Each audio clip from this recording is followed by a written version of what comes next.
ಒಂದು ವರ್ಷದ ಗ್ಯಾರಂಟಿ ಚಪ್ಲಿಯ ಕತೆ.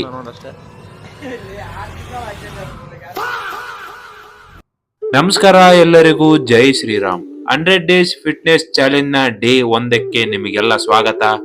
ಬನ್ನಿ ಇವತ್ತಿನ ವ್ಲಾಗ್ ಸ್ಟಾರ್ಟ್ ಮಾಡೋಣ. ಒಂದು ವಾರ ಅಷ್ಟೇ ನೋಡಿ ಗೈಸ್, ವರ್ಕೌಟ್ ಗ್ಯಾಪ್ ಆಗಿದ್ದಷ್ಟೇ. ಅಷ್ಟರಲ್ಲೇ ನನ್ನ ಮೈಂಡ್ ಸುಮ್ನೆ ಯಾಕೆ ಹೋಗ್ತಿಲ್ಲ, ಸುಮ್ನೆ ಮಲ್ಕೋ ಹೋಗಲೆ ಡಿಂಗ್ರಿ ಅಂತ ಹೇಳ್ತಾ ಇದ್ದೆ ನೋಡಿ ಗೈಸ್. ಆಲ್ ರೈಟ್, ಇವತ್ತಿನ ವಾಕಿಂಗ್ ಸ್ಟಾರ್ಟ್ ಮಾಡಿದೆ ನೋಡಿ ಗೈಸ್. ಇವತ್ತು ವಾರ್ಮ್ ಅಪ್ ಅಷ್ಟೇ ಮಾಡ್ಕೋಬೇಕು. ಹಂಗೆ ದಾರಿಲಿ ಹೋಗ್ತಾ ನಮ್ಮ ಚಂದ್ರನ್ ಅವರು ಬ್ರೈಟ್ನೆಸ್ ಜಾಸ್ತಿ ಇಟ್ಕೊಂಡ್ಬಿಟ್ಟಿದ್ರು. ಅದಕ್ಕೆ ಇವತ್ತು ಬೆಳದಿಂಗಳು ಬೆಳಕು ಇತ್ತು ಗೈಸ್, ಟಾರ್ಚೆ ಬೇಡ. ಅಂತೂ ಇಂತೂ ನಾವು ಇವತ್ತು ಡೇ 1 2 ಕಿಲೋಮೀಟರ್ ವಾಕಿಂಗ್ನ ಕಂಪ್ಲೀಟ್ ಮಾಡಿದ್ವಿ. ಅದಕ್ಕೆ ಈ ಕಡೆ ಬಂದ್ಬಿಟ್ಟಿದ್ದೀನಿ. ಯಾಕಪ್ಪ ಅಂದರೆ ನೇಚರ್ ಮಸ್ತ್ ಇರುತ್ತೆ. ಡೇ 1 ನೇಚರಿಂದ ಸ್ಟಾರ್ಟ್ ಮಾಡೋಣ ಅಂತಂದ್ರೆ ವಾರ್ಮ್ ಅಪ್ ಎಕ್ಸಸೈಸ್ನ ಸ್ಟಾರ್ಟ್ ಮಾಡಿಕೊಂಡೆ. ಹಂಗೆ ಸ್ವಲ್ಪ ಸ್ವಲ್ಪ ಎಕ್ಸಸೈಸ್ ಮಾಡಿಕೊಂಡು ಮುಗಿಸ್ಕೊಂಡು ನಾನು ಹೊರಟೆ ಸೀದಾ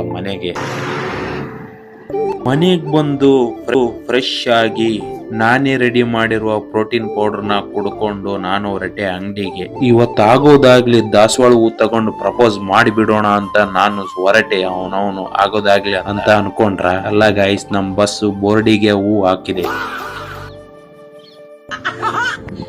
ಅಂಗಡಿ ಕೆಲಸ ಎಲ್ಲ ಮುಗಿಸ್ಕೊಂಡು ಮೊನ್ನೆ ಆರ್ಡರ್ ಮಾಡಿರುವ ನೆಲ ಒರೆಸೋ ಕೋಲನ್ನು ಮೂಳೆರಿತನ ಮಾಡಿ ನಾನೇ ಕಿತ್ತು ಬಿಟ್ಟಿದ್ದೆ.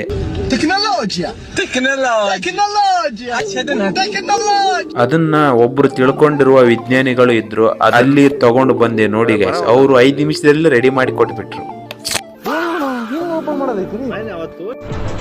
ಅಷ್ಟೇ. ಆವತ್ತು ಇವರ ಮುಖದಲ್ಲಿ ಒಂದು ತೇಜಸ್ಸನ್ನು ನೋಡಿದೆ. ಏನನ್ನು ಸಾಧಿಸಿರೋ ಸಂತೋಷ ಇವರ ಮುಖದಲ್ಲಿ ತೇಲಾಡ್ತಾ ಇರೋದನ್ನ ಗಮನಿಸಿದೆ. ಮತ್ತೆ ಅದನ್ನ ಮುಗಿಸಿ ನಾವು ಹೊರಟ್ವಿ ಸೀದಾ ಕಸ ವಿಲೇವಾರಿ ಮಾಡುವ ಕಾರ್ಯಕ್ರಮಕ್ಕೆ. ಕಸೆಯನ್ನು ಸ್ಟೈಲ್ ಆಗಿ ಒಸ್ಬಿಟ್ಟೆ ಗೈಸ್. ಅದ್ರ ಜೊತೆ ನನ್ನ ಚಪ್ಪಲಿನೂ ಒಸೆಯುವ ಘಟನೆ ನಡೆದ್ಬಿಡ್ತು. ಕಸ ಒಗೆಯುವ ಖುಷಿಯಲ್ಲಿ ಚಪ್ಪಲಿನೂ ಹರ್ಕೊಂಡು ಹೋಯ್ತು.